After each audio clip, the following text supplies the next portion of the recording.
Hey there. Subscribe to my channel. And also press this bell icon. حضرت شیخ ابو صالح موسیٰ جنگی دوست علیہ رحمہ ایک نہر کنارے وضو کر رہے تھے کہ پانی کے بہاؤ پر ایک سیب بہتا ہوا آیا۔ بھوک پہلے ہی لگی تھی، سیب کو دیکھا تو اشتہا غالب ہو گئی، سیب اٹھایا اور کھا لیا۔ جب کھا چکے تو معاً خیال آیا کہ یہ تو میرا تھا ہی نہیں، تو جدھر سے پانی آ رہا تھا، بہاؤ جدھر سے تھا، ادھر کو سفر شروع کر دیا۔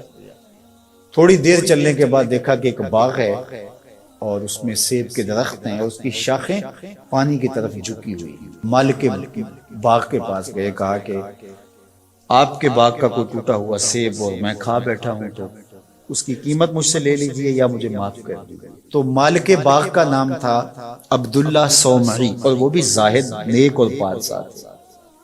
جب انہوں نے دیکھا کہ اس نوجوان نے سیب کھانے پر مجھ سے معذرت کی ہے یا پیسے دینے کے لیے تیار ہے، یہ تو کوئی جوہر ہے، کہا 12 سال میرے باغ کی نوکری کرنی پڑے گی، اس کے بعد ایک شرط اور ہے، پوری کر دو گے تو میں تمہیں معاف کر دوں۔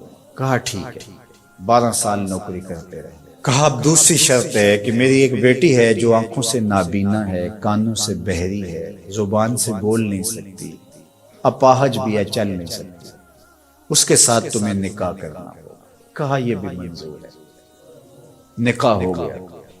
کہا اس کمرے میں تمہاری بیوی تمہارا انتظار کر رہی ہے۔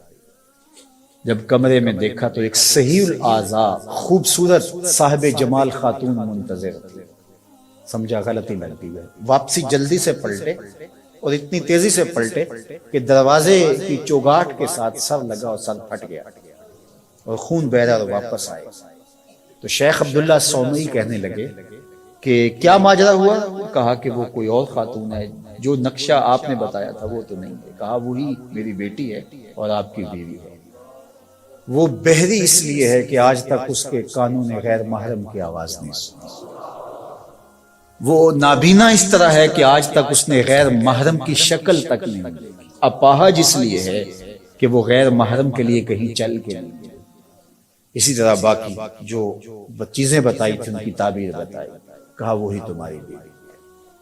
عبداللہ صومعی کی اس بیٹی جس کا نام ام الخیر تھا اور شیخ ابو صالح موسیٰ جنگی دوست کی بیوی، تو یہ صالح نوجوان اور یہ صالحہ خاتون نکاح کی بندھن میں بندھ گئے۔ اللہ تعالیٰ نے پھر ان کو ایک فرزند عطا کیا۔ اس فرزند کا نام الشیخ السید عبد القادر جیلانی علیہ رحمہ و رضوان تھا۔ اقبال نے کہا تھا سیرت فرزند از امہات، جوہر صدق و صفا از امہات۔ بیٹوں کی بیٹیوں کی سیرتوں کا جوہر ماؤں سے ہوتا ہے۔ باپ کا رزق حلال اولاد پہ اثر انداز ہوتا ہے۔ رزق حلال اگر آپ کی زندگی میں شامل ہو جائے تو پھر اس کا عملی نتیجہ یہ ہے کہ ایک صالح معاشرت کی بنیاد پڑتی ہے اور آپ صالح معاشرت کے ایک بہترین فرد ہوتے ہیں۔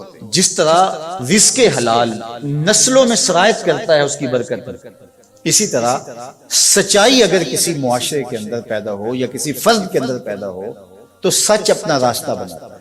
اگر آپ کی زبان سچ نہیں بولتی اور آپ حلال رزق نہیں کھاتے تو پھر آپ جتنے مرضی نفل پڑھیں، جتنی مرضی عبادتیں کریں، اللہ کی قربت کا تصور بھی نہیں کیا جا سکتا۔ نجات کا راستہ یہ ہے کہ ہم ان دو چیزوں کو اپنی زندگی میں لازم کریں۔ اور آج چونکہ 11 ربیع الثانی ہے اور پوری دنیا کے اوپر حضرت شیخ عبد القادر جیلانی علیہ رحمہ و رضوان کا یوم منایا جاتا ہے، اور چونکہ وہ 11 تاریخ کو لوگوں کو جمع کر کے دین سکھایا کرتے ہیں، اور ملا علی قاری نے نزہۃ الخاطر الفاطر فی مناقب شیخ عبد القادر میں لکھا ہے کہ آپ کے خطبے میں اجتماع 70 ہزار لوگوں کا ہوتا تھا، اور یہ ہر 11 کو کیا کرتے تھے۔ اس وجہ سے اپنی سہولت کے لیے جس طرح ہم مقرر کوئی دن کر لیتے ہیں کہ ہر پیر کو محفل ہوگی، ہم مقرر کرتے ہیں ہر ماہ کی پہلی تاریخ کو محفل ہوگی، تو انہوں نے یہ دن مقرر کیا، اور اس دن میں جب لوگ دور دور سے آتے، بغداد کے بھی بابو شیخ پہ لوگ جمع ہوتے اور باقی شہروں سے بھی لوگ اس دن آتے کہ چلو آپ کا آواز سنیں گے، تو آنے والوں کو کھانا بھی کھلایا جاتا، کیونکہ حضرت شیخ فرماتے ہیں کہ آدھا فقر بھوکوں کو کھانا کھلانا اور ننگوں کو لباس پہنانا۔ تو جب جو لوگ آتے تھے تو ان کو کھانا بھی کھلایا جاتا۔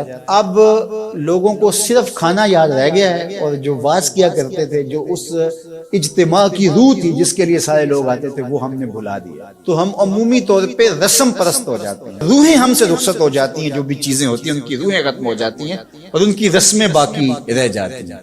اور یہ ہمارا المیہ ہے شروع سے، بلکہ اقبال نے کہا کہ پورا دین ہی جو ہے وہ ہم نے رسم رکھ لیا ہوا ہے، اس کی روحیں ہم سے رخصت ہو گئی، رہ گئی رسم ازاں روح بلالی نہ رہی، فلسفہ رہ گیا تلقین غزالی نہ رہی، مسجد مرثیہ خواہ ہے کہ نمازی نہ رہے، یعنی صاحب اوصاف وہ حجازی نہ رہے۔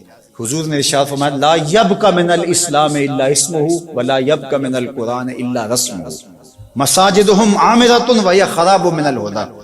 ایک وقت آئے گا کہ قرآن صرف رسم کے طور پر باقی رہ جائے اور جو ہے وہ اسلام کا صرف نام باقی رہ جائے۔ مسجدیں زیب و زینت کے لحاظ سے تو آباد ہوں گی، بڑے اونچے اونچے مینار ہوں گے، گنبد اچھے ہوں گے، قالین اچھے بچھے ہوں گے، دیواریں منقش ہوں گی، یہ سب کچھ تو ہوگا، لیکن نمازیوں سے خالی ہو جائیں، ہدایت کے نور سے خالی ہو جائیں۔ تو آج یہی ماجرا ہے کہ ہر چیز کی رسم باقی رہ گئی۔